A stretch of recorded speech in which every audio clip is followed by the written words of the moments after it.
It's Richard Lewis, alive and unwell. Let me tell you something. I am unwell. I'm getting all ready. It's 120 degrees outside and 140 degrees in my house, in my head. Oh God, I just, I'm doing these podcasts, video podcasts, vodcasts. Sounds like vodka. Ooh, vodka and Coke. That was a problem for me a long time ago.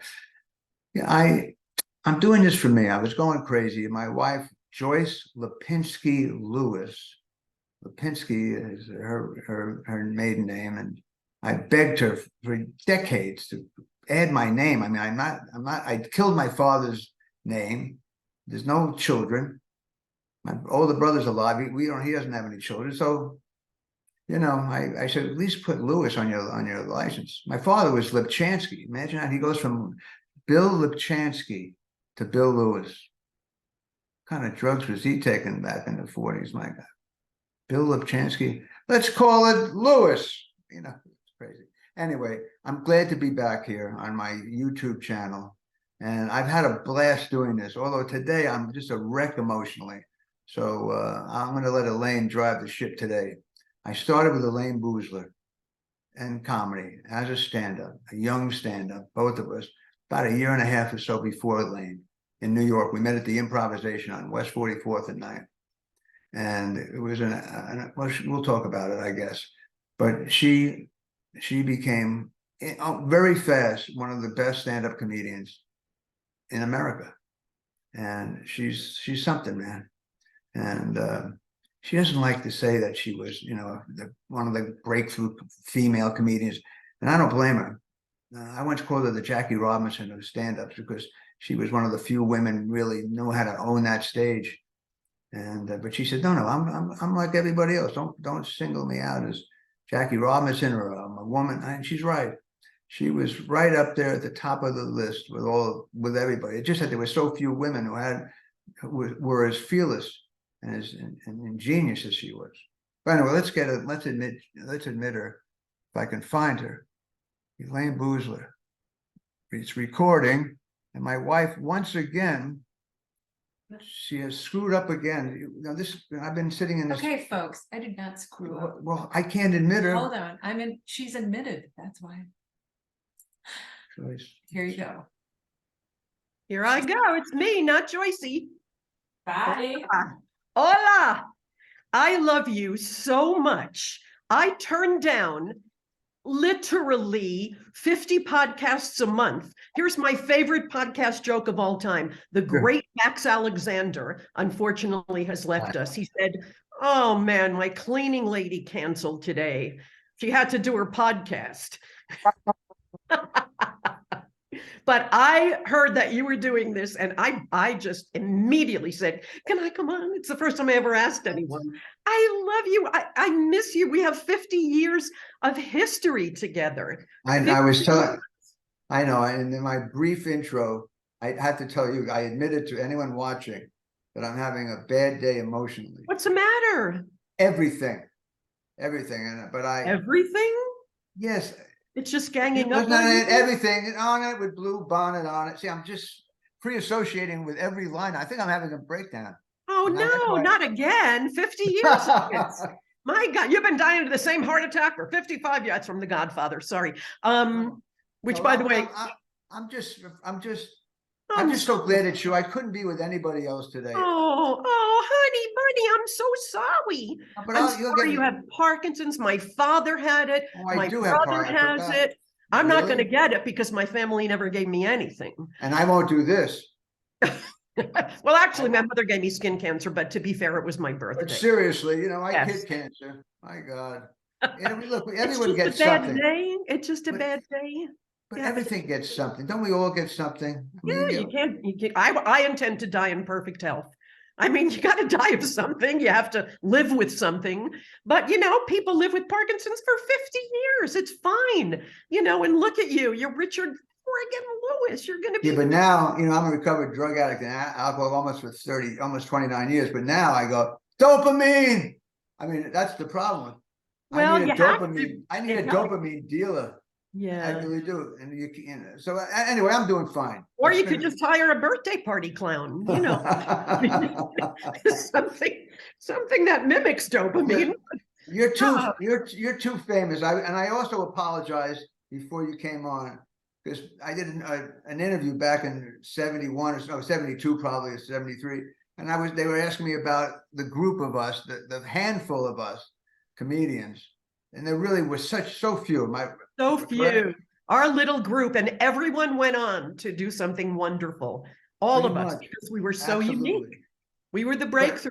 Do you know why I was late today? I'm not exaggerating. First of all, I don't have air conditioning because, global warming is a hoax by the Jewish laser people. But so I'm schwitzing. But I looked for 2 hours for our Us story that they did in early 80s. It was, the pictures were so beautiful. We started the single dating young, good looking, dressed up for a date comedian surge. And now we have to apologize to America for all of it. But I mean, there was nobody doing that. When I walked into that club and saw you on stage in 1973, I said, what have I just walked into? I only knew the Ed Sullivan Show with, old men saying their wives couldn't drive and women saying their husbands hated their cooking. And I walked into that show and there you were, brilliant, saying things like, what's in the air in Metropolis? Are these people this dumb? They look right into Superman's face all day. Then he puts on a pair of black glasses and they think he's Steve Allen. I mean, I just Wait, felt did I say that or did you say that? I just felt Is there a joke? Is there a joke somewhere in there? Are you kidding? Steve Allen to pick that. Oh, I said Steve Allen. Oh, it was hilarious. But let me just listen. I don't want to finish my thoughts too much today because you're here. Your thoughts. Okay, I will. I told the New York Times, I believe, I said that I considered you the Jackie Robinson of stand-ups, and you really took me to task for that because. And I told. I didn't. I think I said I appreciated it. It's just no, but you were really. You said I'm one of the. Why should you be singled out as a woman when it was like 7 or 8 of us trying our best? Leno and Crystal, and then Larry David, and you. There were very few women. Freddie Belzer. Yeah, but there were very few women, so I jumped at that. But the truth is, you were right. I mean, we just talked about it back in the day, and you said, I don't want to be I'm a comedian, period. I'm not a woman who happens to be a comedian. And that is what that's the right phrase. I'm a woman. I mean, a comedian who happens to be female. But the reason I fought it, and it got misinterpreted as I don't like women. I love women and women comedians. The reason I fought being marginalized is I knew I would get much less work if they said, oh, well, who's available? Well, Richard's book, Delano's book. Oh, Elayne, yeah, but she's a female comedian. But who's the best comedian we can get for the money we have? Richard's book, Delano's book. Let's get Elayne. And that's the difference. Cosby, pardon the expression, he never let them say black comedian. I bet he wishes they were saying it now, but instead of he was so good to me, it hurts. But I just didn't want to be marginalized. I wanted to be thought of for work. Why cut out half the population? And I thanked you because I didn't do that article because it was an article on women comedians. And so you gave my interview for that, and that's when you said it. I took over your interview. I did your interview. You did. You told them that because I didn't participate, and they asked you. Oh, I did. And I just thought, thank you, and it's a beautiful thing to say. I really didn't want to be marginalized because I wanted all the work I could get. Can we get back to the Superman Steve Allen joke? I will do it later on. No, but you didn't want to be marginalized, and I get it. They still say women comedian. It never ends. My friend Adrienne Appalucci is a great comedian. She has a line I wish I'd wrote. She just wrote, oh boy, I'm thinking of transitioning. So they stopped saying I'm the best female comic. That's how good she is. I know. Let me ask you something, Elayne. I have no choice. If I don't ask you something, it would be pitiful. But seriously, I mean this. I never really you might have told me this back in our 20s, and you're younger than me, so you were way like 18. By like 2 months. Am I 2 months younger than you? No, like 5-6 years.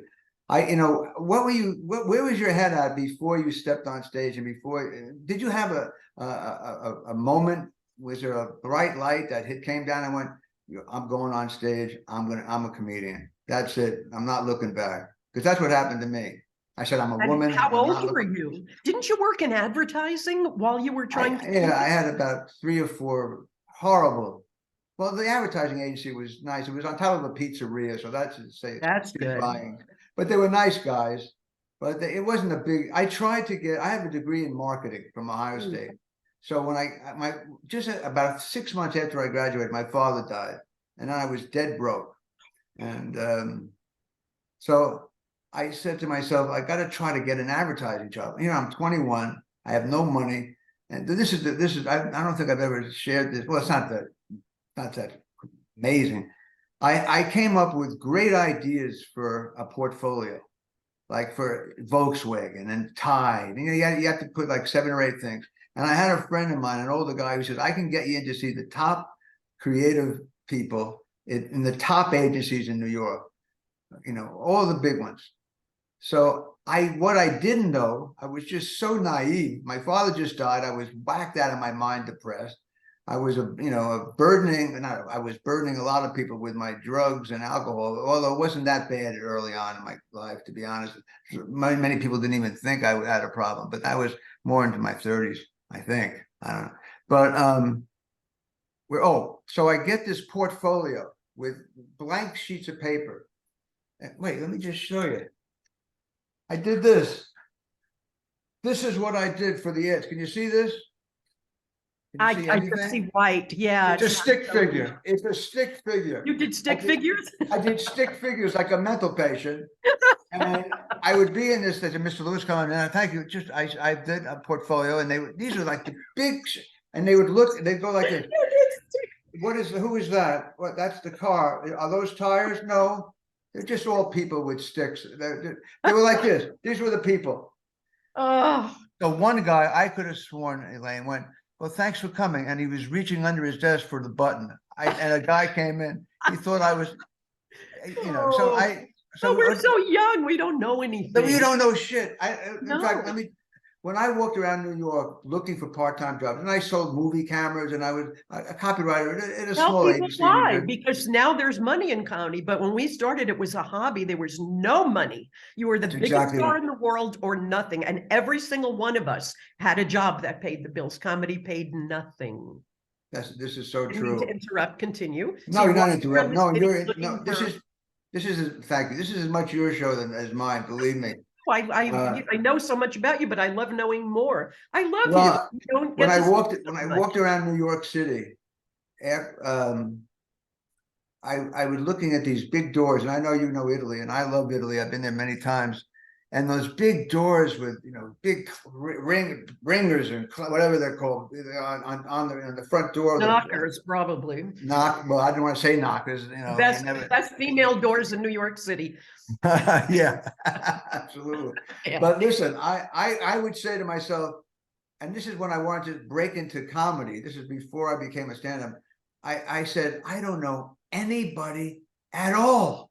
And I look at these big doors. I'm like, what's behind these doors, man? Oh.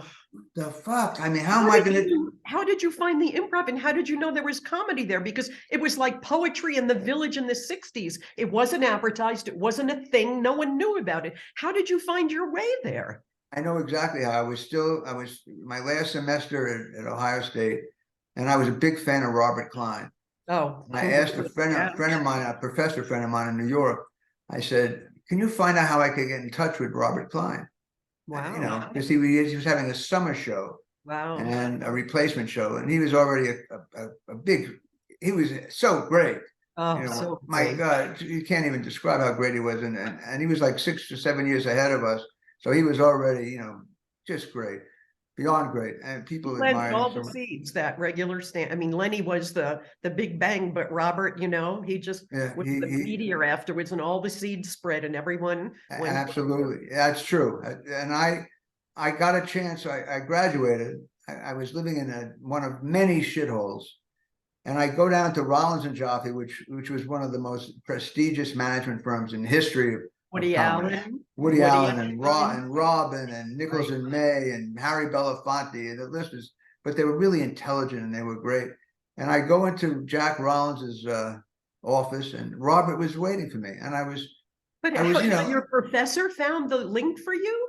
Your Yes, professor set it up? I asked a professor friend of mine, Wow. Joel Zucker, who's a brilliant professor from Hunter. Wow. We met at Ohio State, so I called him because I figured he had connections. He was already a professor, Yeah. and so anyway, he got me the Jack Rollins and Jaffe address. I mean the phone number. So I go to Rollins and Jaffe, and there's Robert. I wasn't nervous. I just felt at ease. Elayne, it was like I'm in the right Wow. place, man. Oh, And he wow. read my stuff. And it's just like yesterday, it's like 55 years ago. He said, Richard, he said, I read your stuff and it's good.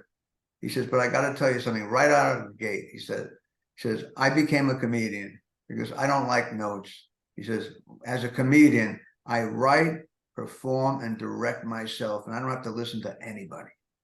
And I heard that, and I was still 5 months away from getting up on stage, but wow, That's why we all love it. that's why we all love We it. all love doing it, you know, and it's instant and you don't have to wait 8 months for it to come out or not come out. And you're free. Do and say what you want, and you know, it works or it doesn't. But That- where we, That's amazing that he gave you his time. He was huge by then. You huge, know, I absolutely. remember we all went to see him at Carnegie Hall, and it was unbelievable. He just And I stood think, there. right, and I mean him and Pryor and He and Carlin. Pryor were the two, you know, the two big guns in those And days. George, I saw George at Bitter End, and George was, they were amazing guys. Those three guys. Amazing guys. There are others, but back in 70, 71, Yeah. that was. I So mean, how, you and I'm sorry. no, don't be sorry. No, you and I love Lenny, and we both agree that he was the Big Bang, and everything came from That's him. your phrase, and that's true. It all came from him, Yeah. ultimately. And you know, if you read, there's a great book that Alan Bursky turned me on to, Mort Saul, and I think it's Last Man Standing, but it's like right before Lenny, and you would love it because it even lays the ground for Lenny. And Mort the book's hilarious. It's really worth it. Who wrote the book? You know, Mort Saul and Lenny. Mort Saul wrote. Yeah, Well, well, I guess it was in I guess it was an As Told To, maybe, or maybe he wrote it, but it was that whole history right around before Lenny and during.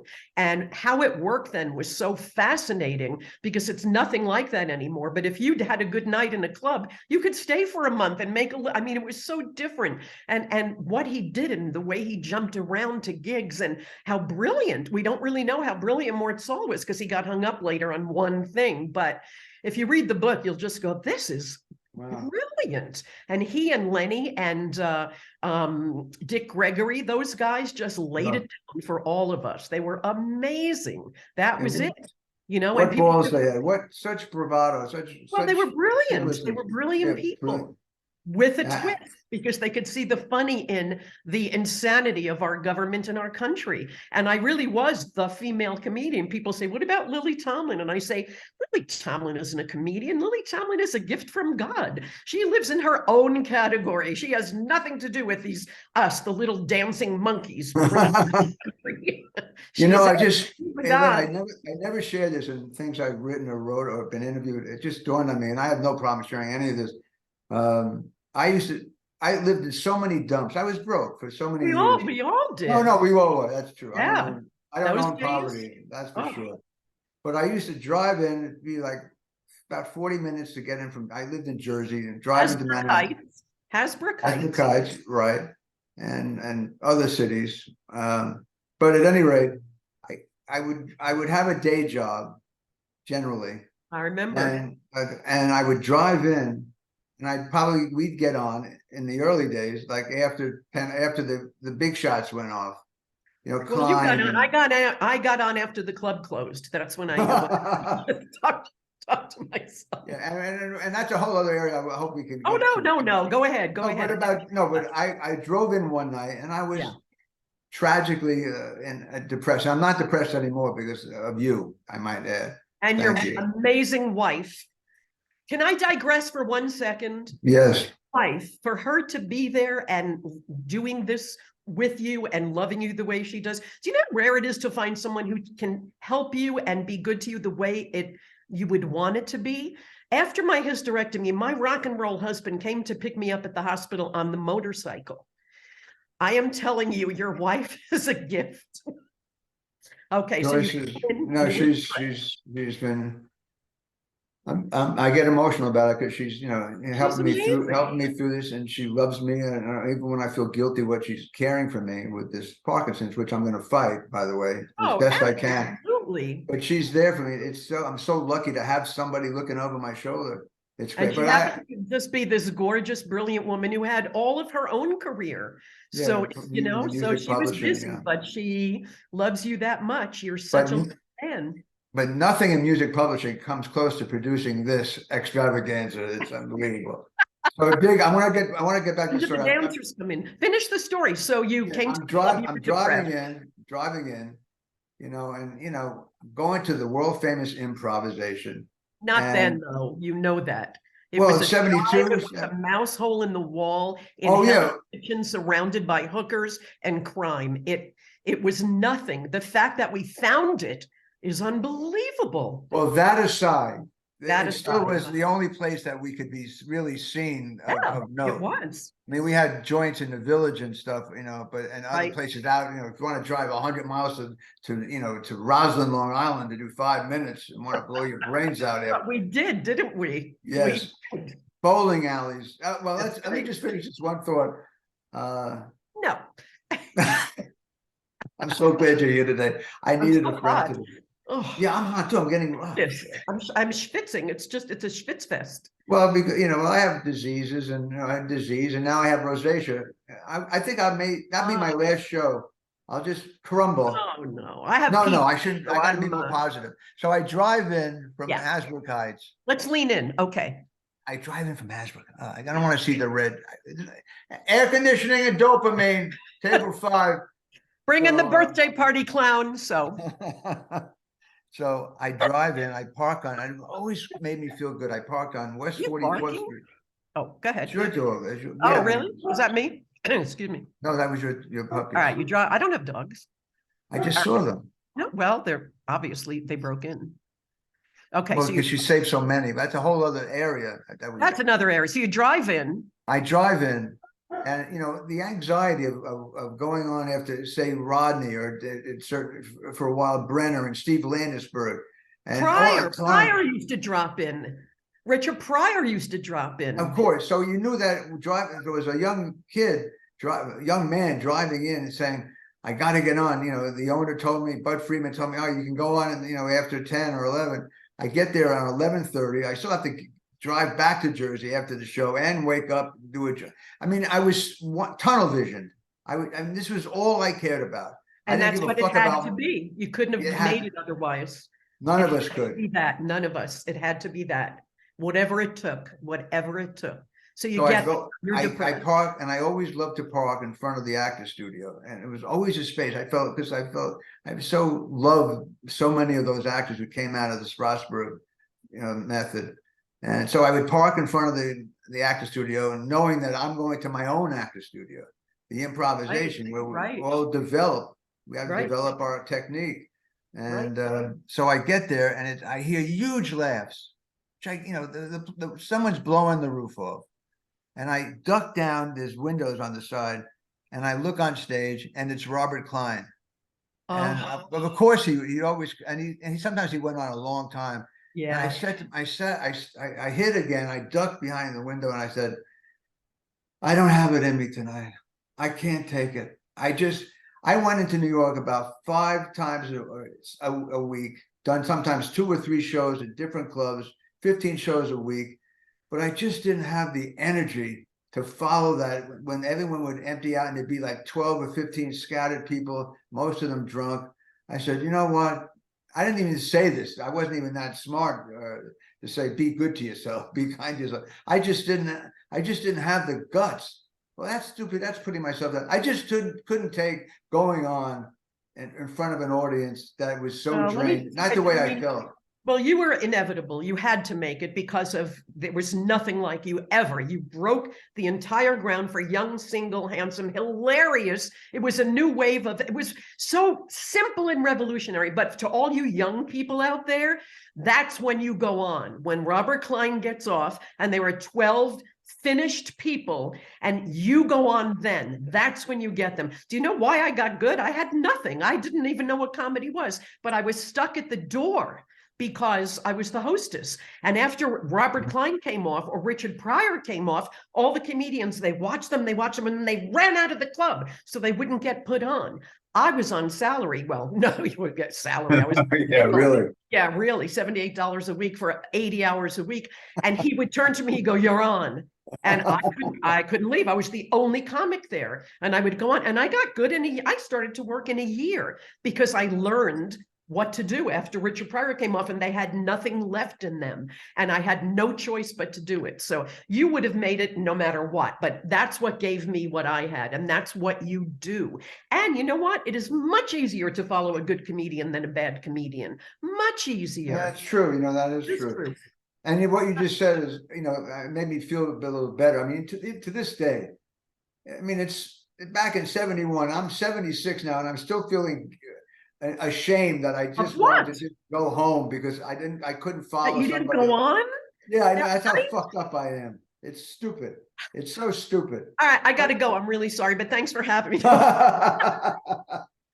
But you just get down on yourself. You know, if you could feel, if you knew what you did for the world. I'm serious. I don't care what people say. There's no reason for me to say this, except that, first of all, you were the guy I copied because I went, wow, he's young, he's handsome, he dresses up, he doesn't lose, he's a winner, he talks about his family, he talks about dating, he talks about everything I know. I mean, I went there to, you know, just get a waitress job. I didn't know what comedy was. Little girls don't watch a Tonight Show and Rodney comes out and they go, "That's what I want to be." Are you okay, can I do that? You know, I just went for it. I was fired everywhere from every club. This was the next club on the list. Can I be a waitress here? I didn't know what comedy was. And I walk in and these young guys, and it was you.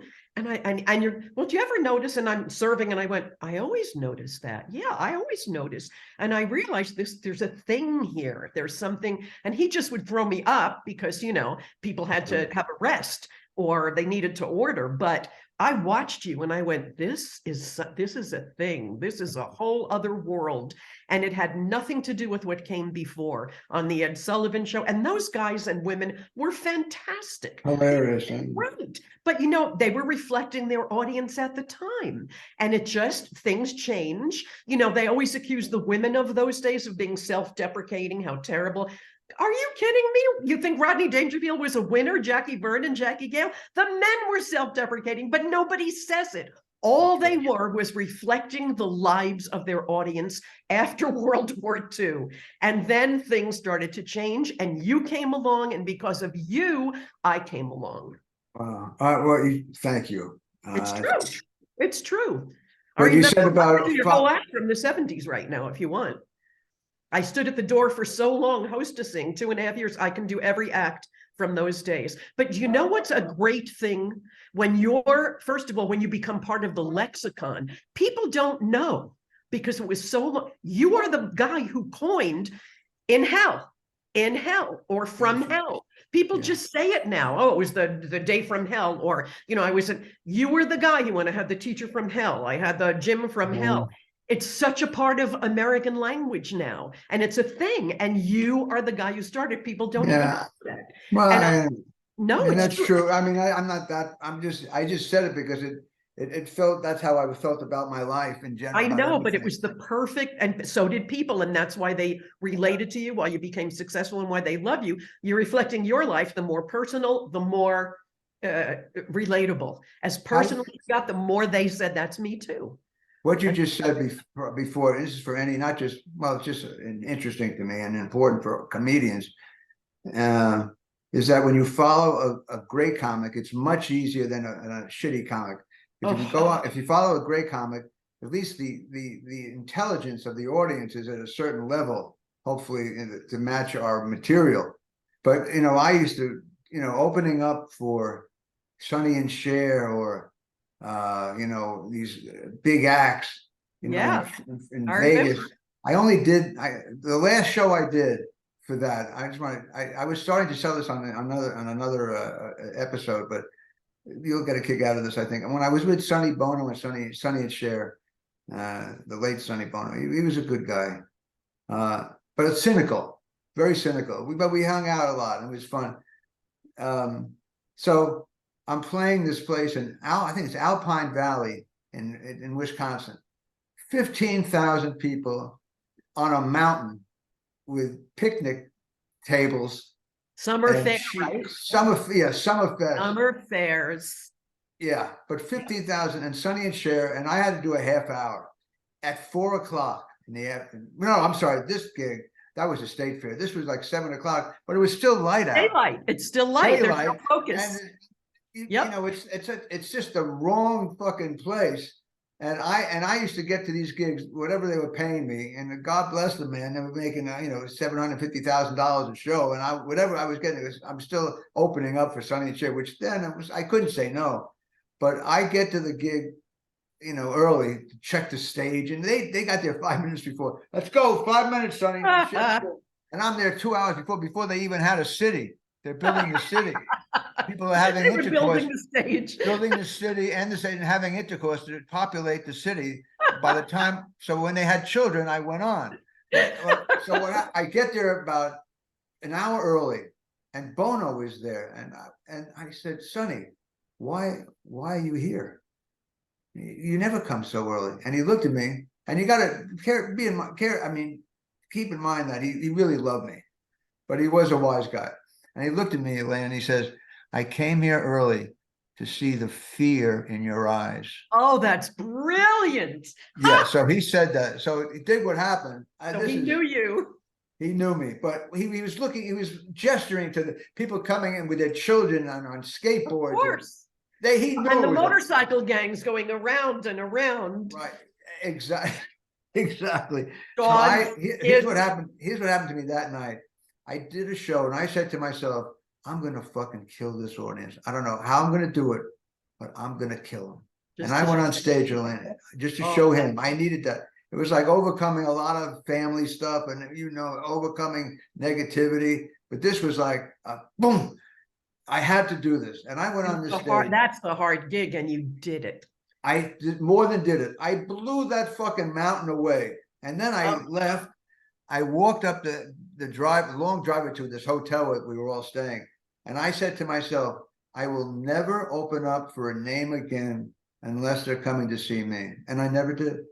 But you had such a great show. Why? No, because what he said to you? Because I didn't like the environment. I didn't, and it doesn't have to just be a stupid state fair, which I did. Right. But just I like to be, I wanted people to pay to see me. You want to be the headliner, of course. I want to be the headliner. So I rather just work Absolutely. in small rooms and in great clubs and make your way up to big rooms. That's exactly right. Yeah. Can I tell them or do you remember your baby grand piano story? The grand piano in that theater? Okay. I used to bring my, go on, tell me. Yeah. Richard Lewis always went on stage with a legal yellow pad, because this guy, no matter what, was always writing down, that could be a joke, that could be used, that could be material. He always had a big yellow legal pad. And then he would take it on stage and, put it on a stool or whatever was there and just casually glance and, oh, maybe I'll try that out, which was brilliant because always writing and doing new material. So he has this gig in a theater in the Midwest somewhere. They're so excited to have Richard Lewis coming. And writer says, I need a grand piano on stage. So the guy goes, oh, we don't even have money for that. But Richard Lewis, they go and rent a grand piano, have it moved into the stage, all the money they have left. And the guy goes, wait a minute, this is Richard Lewis. I better get this piano tuned. I don't care how much it costs. He has the tuner come and they tune the piano. And it's like the promoter, the last dollar, he's taking a flyer on Lewis, paying him big money, gets the piano, gets it tuned. Richard Lewis, ladies and gentlemen, he comes out, he puts his yellow pad on the piano, he does his 2 hours, thank you very much, picks up his yellow pad and walks off. And the guy comes backstage, he goes, that's what the piano was for? Yeah. Richard said, yeah. And he goes, I had it tuned. And Richard said, hey, thanks a lot. Yeah, I know. I used notes for, even in Carnegie Hall, I had about 12 yellow sheets. Because I really knew, but I knew, Elayne, I know you probably know this. I knew everything I would put down on a yellow sheet I Oh, knew. me too. I always had index cards. Just I think if I ever forget, and the fact that they were there, I never looked at them. But the thing is, I had a need to not have an act. And so what I put down things that I thought about in categories. So I already went over it in my head. If I said blah blah blah, funny, it's a good premise that goes under college. So I would Oh, have exactly. these long lists. So when I looked down for a second and just saw the word college, Right. I could riff for 15 minutes on new material. And that's what I learned from you. I just put down Victoria's Secret, Valentine's Day, Boom, boom. boom, that's it. And then you riff, and you taught me how to riff, because a lot of people just are like this in their act. To me, if I say the same thing I said completely the night before, I don't have a good time. I want to stay interested. And so it's just bullet points. You told a Bachelor's 3 story in your last podcast. Right. You played there? Oh, yeah. Do you want to hear? Yeah, please. Okay, so Bachelor's 3 was the Cheaters Club in Fort Lauderdale, half owned by Joe Namath. And of course, you had a great experience with him and were very kind about him. Oh, with Joe, yeah. Yeah, and the waitress said, "Come meet Joe." And I walked up and he looked at me, and I hadn't even done my act yet. And he said, "I hate women like you." And I haven't seen my act yet. You should wait, then you'll really hate. So I thought, well, here I go. This is a story that I've never told ever. And I hope no one gets offended, but I was very young. And First Amendment, bring it on. You're fighting for your life. Okay, I'm opening for Smokey Robinson, okay?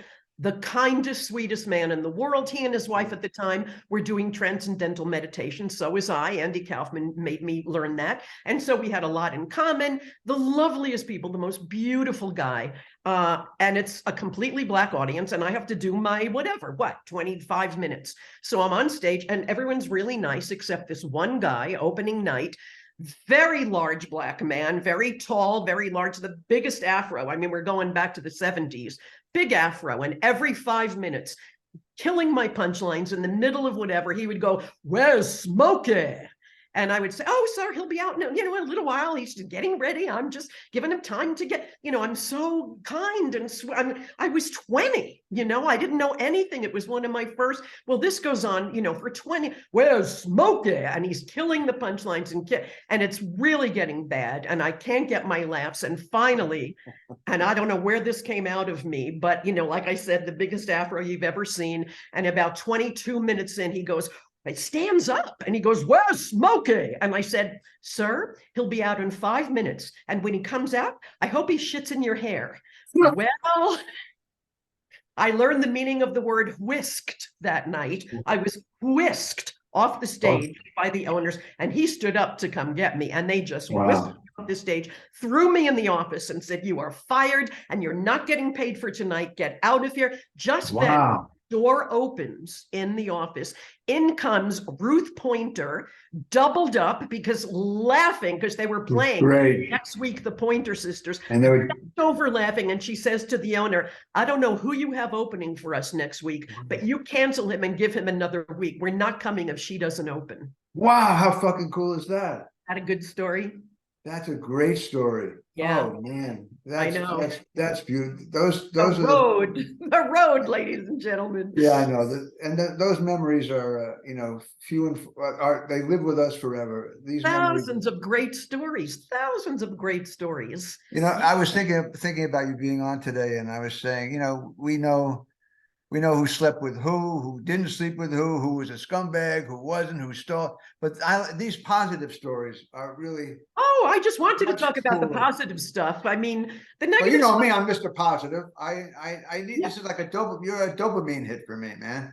Really? I'm the birthday party clown. Hooray, I'm a dancing monkey. Just, I want to ask you a couple of things that I want to ask you about, because I love artwork, and I was a collector, but I donated. Joyce and I don't. Oh yeah, mainly like this picture behind me. That's Lenny by Claxton. He's a famous guy, and that's Lenny in a wheelchair, and he used to live off of Hollywood Boulevard. And I know the house. It's in my neighborhood. Right. Yeah. Right. And he tried to jump off a wall or fly, but he broke it. He broke something. But this is a couple of weeks before he died with morphine. And speaking of Lenny and his daughter, that Kitty is going through a very tough time. Kitty Both Bruce, donated. We both donated, Yes, and I hope and- other people will too. Yes, I just can't, it bears repeating, you know, her father gave us permission to be us, and to speak our truths on stage. Yeah, And she was 9 years old, Kitty, when he passed away. And she's in tough shape, and she just needs to, so go to the website. Do you know the name of the website? What's the Zoe Friedman, what's the name of the charity? Comedians for, is it Comic Cares? no, it's not No? Comic Care. Well, you know, Oh, you can God. put it on as a buffer at the end. You can put You it know, on. I'm blanking. I can't believe this. It's Well, always, you'll get it. yeah. So the web, you just Google Kitty Bruce Fund, and you know, and just give anything, just to, and any comic who hears this, for Christ's sake, give $10 for Lenny's daughter. Someone like Lenny, there should be like, you know, perennial money that's just given. You know, Absolutely. he did. People think he just cursed. He gave us the chance to curse. No, Of he course. was Yeah, they don't really understand. intelligent, took on the government, the church. It's why they killed him. And, you know, Yeah, that's the deal. I always, opened the mind of America if you were willing to listen. if my wife was in my ear now telling me the name of it, it's Comedians for Comedians. That's not, you just Google that, Comedians Charity for Paying Bills in LA. And By the way, when you say he tried to jump off a wall, do you remember Uncle Dirty, who also was with us at the Improv? right. Do you remember his great joke about the guy on acid jumping out a window? No. So far, so good. So far, so good. So far, There's so many great, when I look at some of the old specials, I try not to do it too often, but it brings back more memories, and think, I know exactly where I was when I wrote this thing or I wrote that thing. I was always, I mean, how did you start writing early on? Because I just wrote from the day one. If anything struck me funny, I put the premise down, and then I would put, in fact, before the computer age, I had thousands and thousands of jokes, but they were typewritten. And a friend of mine came from New York. He was a stockbroker. He was a smart cat. And he says, what happens if your house burns down? I said, what do you mean? He says, you'll lose, like at the time, you'll lose 10 years of material, because I didn't have any copies. So I felt like, he's fucking right. what'd you do? Well, I made copies, and I went to a bank in Beverly Hills, you know, where people, you know, put their Like a safe jewels. deposit box? Yeah. So I remember I put all my jokes in a safe deposit box, you know, Wow. copies. So once I was moving, and I had to get my stuff to another bank. So a guy says, do you want to go in there, Mr. Lewis? And he looks around, come on in. And some woman walks out with a crown, like from a queen. And he goes, and he's looking, is everything all right, Mr. Yeah, everything's fine. Just get me to my, and then woman, thank you, Lenny, thank you, Jimmy. And all these women were coming out with earrings, and they're putting their bracelets, and they just got it. Maybe they're Ferraris. And I open up the thing. Yes, thousands of pages. He says, what is this, Mr. Lewis? He thought I was a mental case. I And said, napkins, wet napkins you were writing on. I remember it. You'd write on everything. napkins. And I said, doesn't everybody keep their jokes in the? So that's how important They are. And when I would come up with a premise, I would tell people, what did I say before the waitress came? When we got the carrot cake, and it was between the carrot cake and mocking someone. You know, I would obsess. That's why we started recording. We started bringing our little tape recorders and for on stage ad every libs. night. Yeah, I recorded every night on the little tape recorder. I never wanted to listen ever. It was too painful, but if you came up with something new, that was great. You had it. And I left my recorder in a hotel one day. And so I get to the next hotel and I called the hotel and say, I have to get that back. And they said, we'll connect you to Lost and Found. Woman picks up the phone. I hear all these women laughing, and I hear my act. And I said, that's my tape recorder. That's me. She said, we didn't find a tape recorder, and hung up on me. I never got it back. They were listening to the act, and so I did well there. I brought a little tape recorder that was voice activated. It was like, I thought I was a genius. I put it in next to me on my pillow, and when I would wake up and I go, the clock and this and the bada bing, bada boom, and then I go back to sleep. And I did that all night for 8 hours.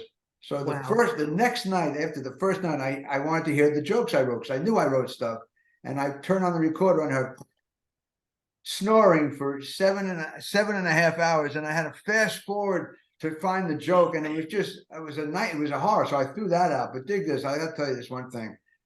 Well, I've told you everything I can today. You helped me feel good today, sweetheart. I love you, Elayne. I couldn't wait to get here. I love you. Well, I'm not going to hold you. I won't keep you hostage much longer, but I had this dream once. I was living in a really bad place. It was a basement apartment, and they had a dog that they kept outside and mistreated the dog. Oh, look at that little baby doll. It wasn't a dog. Wasn't a dog like that. It was a dog. I was a. Stop it. That's not him. That's the other one. Oh, Okay, go ahead. Basement apartment. No, so anyway, the thing is, Doggy. I was struggling and I was broke, and I went to sleep, and I dreamt that I was at Shea Stadium. It was sold out, and I was killing 50,000 people. I heard the jokes, and I wake up almost like Beethoven. I'm fucking Beethoven. I'm going to write material in my sleep. This is I would wake up and I'd write the premise and the punchline, go back to sleep, wake up again. Holy shit, I'm a genius. And I did that the whole night. I can't make this up. It sounds like I am, but I woke up the next morning and I went, oh, and I knew. I looked around at my shithole and I went, wait a minute, I'm going to be out of this place soon when they find out that I'm fucking Beethoven. So I get the legal pad. I had about 30 things written down from the night, 30 jokes.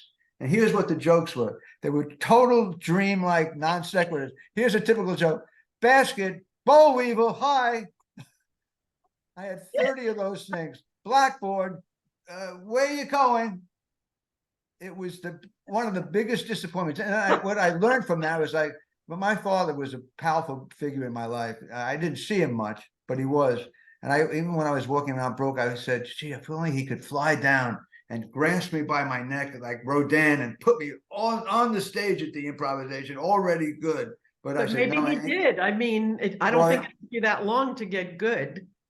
Well, that was a loose association from, when I realized that I can't do this in my sleep, then I said, I got a lot of work ahead of me and I'm going to do it. Listen, this has been so much fun for me. I would be remiss. I'm so bummed out I forget the great charity in LA, and I'll put it on my website. I'll just tweet it. My charity?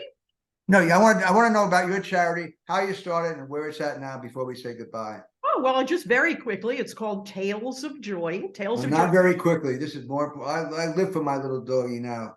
Oh, I know.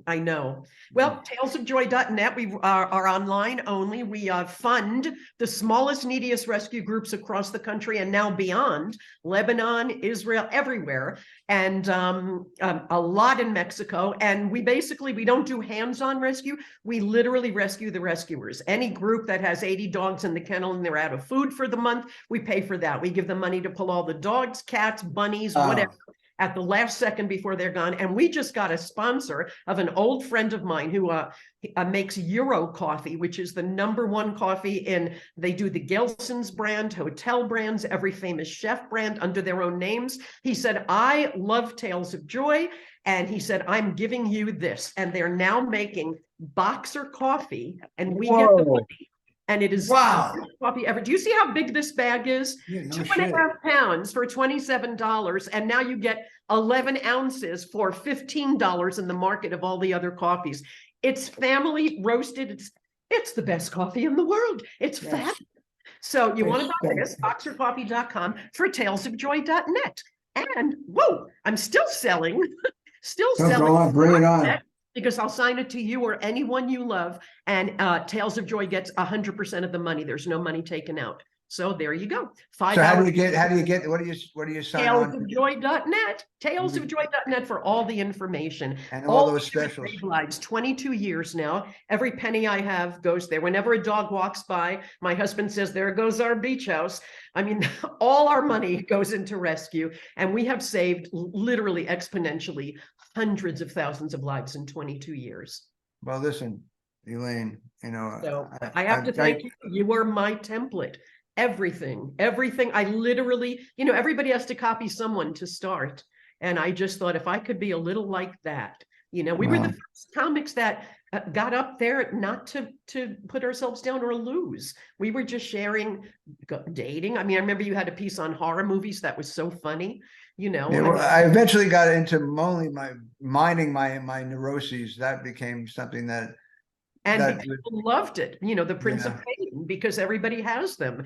And people just loved that someone was honest and could make it funny. I mean, that's the thing. I think what we learned in those days, it was the thing of being so authentic. And I mean, I was very afraid. I had a joke for a year about, you know, when I'm eating cake, I throw the rest of it in the garbage so I won't eat any more cake when I wake up in the morning. I wake up and I have breakfast right out of the garbage. I held that joke for a year because I was Right. terrified. People would think I was an animal, right? One night I got really brave and did it. And it was like, boom. And I went, oh my goodness, not only am I okay, I mean, it healed me. I'm not an animal. I'm okay. But the people went, yes, we do that. You know, I mean, and then of course, all our stuff shows up in everybody else's stuff and on TV. And I think, yeah, Sex and the City took the eating out of the trash with the cake. But I mean, you know, we did it and we know we did it. And We that's did it. all We there is did to it.